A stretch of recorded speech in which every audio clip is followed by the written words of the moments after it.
ना इधर ना उधर, सीधे मुद्दे पर नजर। और क्या है आज की खबर, आप देखना शुरू कर चुके हैं न्यूज़ 18 पुनीत के साथ, और मेरे साथ मेरे सहयोगी आनंद भी आज मौजूद हैं। आज हम बात करने वाले हैं ईरान और अमेरिका के बीच परमाणु डील को जो लेकर जो चर्चा हुई है उसको लेकर, और साथ ही साथ एक अंदर की जो खबरें आ रही हैं उसकी भी बात करेंगे, क्योंकि एक 5 दिन का जिक्र होने लग गया है। ये 5 दिन का जिक्र क्या है, इसके अलावा B-2 बॉम्बर्स जो हैं, क्या उनका तोड़ भी ईरान के पास है, क्योंकि कुछ चर्चाएं ऐसी भी निकलकर सामने आ रही हैं। इन्हीं सभी मसलों पर बात करने वाले हैं, क्योंकि एक मीटिंग 26 तारीख तो तय है कि 26 तारीख को अगली मीटिंग होने वाली है, लेकिन उसके पहले एक टेक्निकल मीटिंग या तकनीकी पहलुओं पर बातचीत जो है वो भी होने वाली है। इसका मतलब हम ये समझ सकते हैं कि अभी तक तो विदेश मंत्री आपस में बात कर रहे थे। विदेश मंत्री, हालांकि ईरान के विदेश मंत्री और अमेरिका के तो खास दूत हैं स्टीव विटकॉफ, उनके बीच में बातचीत चल रही थी। लेकिन अब ये बातचीत इससे आगे चलकर तकनीकी पहलुओं पर पहुंच गई है। तो बातचीत तो अच्छी चल रही है, तकनीकी पहलुओं में क्या हो सकता है। IAEA चीफ ने जो मुलाकात की विटकॉफ से, उसके मायने क्या है, क्योंकि शुक्रवार को मीटिंग के एक दिन पहले ही मुलाकात की थी। इसके अलावा इजराइल के जो खुफिया एजेंसी जो है मोसाद, उसके चीफ जो हैं वो भी मुलाकात करते हैं किससे, स्टीव विटकॉफ से, शुक्रवार वाले दिन। ये बहुत सारे अपडेट्स हैं, इसी मसलों पर बात करने वाले आनंद मेरे साथ मौजूद है, मेरे सहयोगी। आनंद, सबसे पहले किस मसले पर बात करें? बिल्कुल, हमें तो 5 दिन वाले मसले पर करना चाहिए स्टार्ट से, क्योंकि ये बहुत अहम है। और जो भी बैठक चल रही है ना, ये अप्रैल में जो एक इसके पहले जो बैठक हुई थी, पहला बैठक हुआ, दूसरा बैठक हुआ, अब तीसरे बैठक भी एक तरीके से डेट आ गई है कि 26 अप्रैल को तीसरा बैठक होने वाला है। लेकिन तीसरे बैठक के पहले जो चर्चा चल रही है ना कि ये 5 दिन वाली, उस पर ज़रूर विशेष हम लोग को एक नज़र डालना चाहिए। दरअसल हुआ क्या है कि ये बैठक जो चल रही है, दोनों बैठक सफल बताए जा रहे हैं दोनों देशों की तरफ से। लेकिन ये जो तीसरा बैठक होने वाला है, और ये बहुत अहम होने वाला है। दरअसल इस बैठक में क्या होगा कि तकनीकी शर्तों पर बातचीत होगी, दोनों देशों के एक्सपर्ट बात करेंगे। हाँ, बिल्कुल, बुधवार को जो एक्सपर्ट्स बात करेंगे, उसके बाद फिर ओमान ओमान, मीटिंग होगी, बिल्कुल, उसका क्या हल निकला, बिल्कुल। हाँ, अगर अब ये बैठक तो हो रही है, लेकिन अमेरिका बोलता है कि सफल अगर नहीं होता है बैठक, क्योंकि अभी तो दिख रहा है कि स्पष्ट सब सही चल रहा है, लेकिन अगर नहीं दिखता है तो ईरान को भुगतना पड़ेगा। ये लगातार धमकी आ रहा है। लेकिन अब जो खबर आ रही है, जो IAEA के चीफ ने दावा किया है, उससे वो खबर करके जो छन करके खबर के निकल करके आ रही है, वो ये है कि IAEA के जो चीफ गए थे, उसके बाद उनका ये बयान आता है कि ईरान जो है वो परमाणु दहलीज पर पहुंच गया, यानी कि परमाणु बम बहुत जल्दी वो बना लेगा। लेकिन उन्होंने ये स्पष्ट नहीं किया कि कितने दिनों में बना लेगा। तो वो अभी खबर जो आ रही है वो ये आ रही है कि 5 दिन के अंदर में ईरान को बहुत ज़्यादा समय नहीं लगेगा अगर अमेरिका हमला करता है। ये अंदाजा लगाया जा बिल्कुल, रहा है कि मोटा मोटा अंदाजा ये लगाया जा रहा है कि जो परमाणु बम बनाने के लिए जो सामग्री लगती है, उसको जुटाने में सिर्फ ईरान को 5 दिन लगेंगे। बाकी जो बनने की जो प्रक्रिया होती है, जितना भी उसमें समय लगता है वो तो लगेगा ही, लेकिन जो सामग्री जुटाने की जो प्रक्रिया होती है वो 5 दिन में ईरान जुटा सकता है, उसके में ये क्षमता है। वो IAEA के जो चीफ हैं, पर अंतर्राष्ट्रीय परमाणु ऊर्जा एजेंसी के जो अध्यक्ष हैं, उनका जो बयान आता है और ये खबर से दोनों से एकदम तालमेल खाता है। इसलिए है क्योंकि अगर ये ऐसा होता है, हालांकि ऐसा होगा नहीं, ट्रंप भी अब एक तरीके से ईरान को दुलारने लगे हैं, मतलब कि बातचीत के लिए वो बहुत बार प्रेरित करने लगे हैं। आप जो कह रहे हैं वो राफेल ग्रॉसी के उस बयान से मेल खाता है, जिसमें उन्होंने कहा है कि एक जिगजॉ पजल, जिगजॉ पजल का मतलब ये होता है कि एक ऐसी पहेली जिसके कई सारे टुकड़े हैं, उसको जोड़ना है। बिल्कुल, और उसको जोड़ने वाली बात जो है वो तो राफेल ग्रॉसी भी कह रहे हैं। बिल्कुल, तो वो जो जोड़ने वाली बात है ना, उसी का अगर ऐसा लगाया जा रहा है अंदाजा कि वो 5 दिन में ईरान पूरा कर लेगा। और ईरान के पास अब देखिए, यही बैठक में जो तीसरी बैठक होने वाली है, जो तकनीकी स्तर पर जो बैठक होगी, ये भी बैठक ओमान में होने वाली है। अब इस बैठक में इसी पर चर्चा होगा कि क्या जो यूरेनियम पर जमा कर रहा है ईरान, क्या वो कितनी यूरेनियम वो जमा करेगा, उस पर ये बातचीत होगी कि मतलब आप बहुत ज़्यादा यूरेनियम अपने यहाँ जमा नहीं कर सकते। एक चीज़ है कि सबसे ज़्यादा तो ईरान ये कह रहा है कि हमारे ऊपर जो सैंक्शंस लगे हैं, सबसे पहले तो वो हटाइए ताकि हम बिजनेस कर पाएं। दूसरा कि हमारा विदेशों में जो पैसा अटका हुआ है वो हमको जारी किया जाना चाहिए। बिल्कुल, ये भी ईरान कह रहा है। एक चीज़ इसमें समझने की है कि जब टेक्निकल या तकनीकी पहलुओं की बात होगी तो बहुत सारी जानकारी जाहिर तौर पर ईरान से मांगी जाएगी, और अमेरिका भी अपनी तरफ से जो उसके पास खुफिया इंफॉर्मेशन होगी उसके बारे में भी बात की जाएगी कि आपके पास ये है हमारी जानकारी के अनुसार। बिल्कुल, और वो लगातार कर भी रहे हैं, अमेरिका की तरफ से लगातार किया जा रहा है। लेकिन जिस बात पर अभी हम लोग पहले बात कर रहे हैं, इसका जवाब देंगे अभी। इसके पहले जो बातचीत हुई थी परमाणु बनाने की प्रक्रिया जो है वो 5 दिन में ईरान सामान जुटा लेगा, उसके इन दावों के पहले आयतुल्लाह अली खamenei का बयान आ चुका है। वो बोलते हैं, जो लगातार जो धमकी मिल रही थी अमेरिका की तरफ से, तो उन्होंने एक बयान अपना जारी किया था। उन्होंने बोला था, एक तरीके से वो सार्वजनिक रूप से बोले थे कि परमाणु बम बनाने की कोई मंशा नहीं है। मतलब वो साफ साफ इनकार कर दिया है हाँ। कि ईरान परमाणु बम बनाने का कोई भी उसका इरादा नहीं है, वो परमाणु बम नहीं बनाएगा। उन्होंने इस मामले को लेकर के इस्लाम विरोधी करार देते हुए एक धार्मिक फतवा भी जारी किया था। क्या मतलब कि ये अगर इस्लाम विरोधी है परमाणु बम बनाना? हाँ, इस्लाम विरोधी करार देते हुए उन्होंने इस मामले को मतलब एक तरीके से वो इनकार करते हुए आगे ये भी बोलते हैं कि इस्लाम विरोधी है, और ये जो है इसके खिलाफ एक धार्मिक एक फतवा जो होता है जारी किया जाता है, उन्होंने ये जारी भी किया था। यानी इससे ये स्पष्ट हो जाता है कि आयतुल्लाह अली खamenei खुद इसके समर्थन में नहीं है कि ईरान परमाणु बम बना ले। लेकिन दावा भी ये ईरान से ये भी दावा किया गया है कि अगर धमकी लगातार मिलता रहा या फिर अमेरिका की तरफ से कोई भी ऐसा हमला किया गया ना, तो ईरान परमाणु बम बनाने में कोई भी देरी नहीं करेगा। ऐसा बयान आ चुका है ईरान का। बिल्कुल। एक चीज़ और, ये जो बुधवार को टेक्निकल मीटिंग जो होने वाली है, तकनीकी पहलुओं पर मीटिंग होने वाली है, ये बड़ी अहम हो जाएगी। और यहीं से आगे वाली जो अगले सैटरडे को जो मीटिंग होने वाली है, उसका खेल शुरू होगा।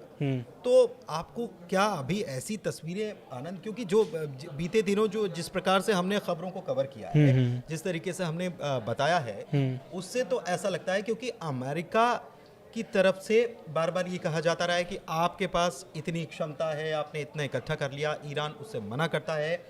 लेकिन ईरान ने कुछ IAEA के सीनियर इंस्पेक्टर्स जो हैं, उनके अपने परमाणु स्थल जो हैं वहां पर प्रवेश पर प्रतिबंध लगा। हाँ बिल्कुल, प्रतिबंध लगा हुआ है, उस पर अभी भी लगा हुआ है। हाँ। ये क्यों लगाया गया? एक बात ये है, ये अगर लगाया गया तो फिर वहां पर भी ये बात उठेगी, क्योंकि IAEA चीफ जो हैं वो विटकॉफ से मिलते हैं और उनको पूरी जानकारी देते हैं ईरान के दौरे के बाद। बिल्कुल, ये देखिए सच बात है, ये है कि वो प्रतिबंध तो अभी भी लगा हुआ है। प्रतिबंध ईरान इसलिए लगाया है क्योंकि ईरान का ऐसा दावा किया गया था कि जो ये इंस्पेक्टर है वो एक तरीके से ईरान के हानि पहुंचा रहे हैं। मतलब वो जो खुफिया एजेंसी सभी की होती हैं, उस पर वो एक तरीके से क्षति पहुंचाना, नुकसान पहुंचाना चाहता है। बिल्कुल, और इन्फॉर्मेशन लीक हो रही है। दूसरा, उन्होंने ये जो गए थे अभी ग्रॉसी जो गए थे, IAEA के चीफ जो हैं वो गए थे ग्रॉसी, तो उनका बहुत बेहद बढ़िया स्वागत किया गया है। और ईरान की तरफ से ऐसा बोला भी गया है कि उनको सहयोग भी किया गया है कि आप जहाँ तक हमसे सहयोग मांगेंगे मैं दूंगा, लेकिन जो प्रतिबंध उनके ऊपर लगे थे वो अभी हटे नहीं हैं। उस पर बातचीत, उस पर वो चर्चा ही नहीं किया है ईरान। तो कहीं ना कहीं, और ये जो मिलना हुआ है इजराइल से या फिर स्टीव विटकॉफ से, बिल्कुल ने ग्राउंड रिपोर्ट दे दी बिल्कुल है बिल्कुल। अमेरिका को। हाँ, एक चीज और है, मोसाद चीफ का मिलना, अगर अमेरिका के विशेष दूत स्टीव विटकॉफ से मोसाद चीफ मिलते हैं तो दो चीजें हो सकती हैं। मोसाद जिसके लिए वो जाना जाता है वो हो सकता है, या फिर मोसाद जो कि खुफिया जानकारी भी उसके पास बहुत होती है। बिल्कुल। तो या तो वो खुफिया जानकारी अमेरिका से साझा करके ये बता रहा है कि इनके पास ये है, देख लो, आप जब बातचीत की मेज़ पर जाओगे तो आप ये बता सकते हो कि इनके पास ये चीज़ें हैं। बिल्कुल। अब देखिए, स्टीव विटकॉफ और इजराइल के जो मोसाद खुफिया एजेंसी है, वो दोनों से मुलाकात हुआ है IAEA के चीफ से, ग्रॉसी से। अब ग्रॉसी अभी स्पष्टता लेकिन नहीं होगी उन्होंने क्या इस पर बातचीत की है, लेकिन जाहिर सी बात है अंदेशा लगाया जा सकता है, अंदाज़ा लगाया जा सकता है कि क्या वो जाकर के बात किए होंगे, क्या मोसाद को जाकर के वो अपना एक कोई ऐसा जो रिपोर्ट होती है, जो ईरान के दौरे पे वो गए थे, ईरान के दौरे से उनको क्या क्या हासिल हुए, क्या क्या मिले, हालांकि स्पष्टता कुछ भी नहीं है, लेकिन इससे खलबली ईरान में ज़रूर मच गया है। और ईरान ने स्पष्ट कर दिया है कि बैठक तो हम लोग कर रहे हैं, लेकिन जैसे POA के ही समझौते पर ही हम बातचीत करेंगे, उसके अलावा नहीं करेंगे। लेकिन ट्रंप का इस पर नया बयान, नया शर्तें आ जाती हैं। क्या ट्रंप नया शर्त रख दिए हैं? ट्रंप बोले हैं कि पहले जो समझौता पुरानी वाली है उसमें यानी कि 3.67% यूरेनियम, बिल्कुल, हाँ बिल्कुल, उसको पूरा करने का इन्होंने कहा था। लेकिन अब ट्रंप क्या चाहते हैं? अब ट्रंप चाहते हैं कि ईरान पहले ये गारंटी देनी होगी ईरान को कि वो 90% स्तर तक नहीं पहुंचेगा। यूरेनियम जमा करने पर। अगर ईरान 90% पहुंच जाता है यूरेनियम जमा करने में, तो कहीं ना कहीं ईरान के लिए घातक साबित होगा। पहला शर्त ये रख दिया। दूसरा, परमाणु हथियार का जो निर्माण है वो जरूरी नहीं है ईरान के लिए, मतलब एक तरीके से ईरान को इस कार्यक्रम को बंद कर देना चाहिए। तीसरा कि बैलिस्टिक मिसाइल न बनाए ईरान। चौथा कि जो क्षेत्रीय है हुती लड़ाकू जैसे संबंधित जो हमास से हिजबुल्लाह है उन पर, बिल्कुल उन पर, इन सभी शर्तों पर वो स्वीकार कराना चाहते हैं, यही तीसरी बैठक में। लेकिन एक चीज़ और है, ये तीसरी बैठक में स्वीकार कराना चाहते हैं, लेकिन मैं बार बार उस तीसरी बैठक से ज़्यादा मेरा ध्यान उस बैठक पर केंद्रित है जो बुधवार को टेक्निकल एस्पेक्ट्स पर होने वाली है, तकनीकी पहलुओं पर होने वाली है और बहुत सारी चीज़ें उसमें होने। मुझे ऐसा लगता है कि शायद ये बैठक अभी जो साइंस लग रहे हैं, जो इजराइल की तरफ से या ईरान की तरफ से या अमेरिका के, तो हो सकता है कि जो चीज़ें जानकारियां मांगी जाएं वो शायद इस बैठक में ना हो करके इसके बाद एक अगली बैठक की भी बिल्कुल क्योंकि देखिए ईरान हमेशा से नकारता रहा है, जो अमेरिका कह रहा है उसको नकारता रहा है। ईरान हमेशा से नकारता है और अभी जो बैठक होने वाली है बुधवार को, उसमें भी जो भी एक्सपर्ट बैठेंगे दोनों देशों के, वो भी इसी परमाणु कार्यक्रम पर ही बात करेंगे कि ईरान के पास कितनी यूरेनियम जमा है, अगर जमा है तो क्यों जमा है, इजराइल क्या कर रहा है उसका। दूसरा, जो इजराइल ने पहले दावा किया था कि इनके सभी परमाणु प्रोग्राम को रद्द कर दिया जाए और पूरे सामान को कहाँ दूसरे देश में शिफ्ट कर दिया जाए, तो हो सकता है कि इजराइल की इस मांग पर भी बातचीत हो। और दूसरा, ईरान भी मांग रखा है अपना। ईरान का कहना है कि जब आप चाहते हैं कि मिडिल ईस्ट में ईरान के पास परमाणु बम न हो, तो सभी देशों को, ईरान जो खाड़ी देशों में सभी के पास जो है वो भी हो।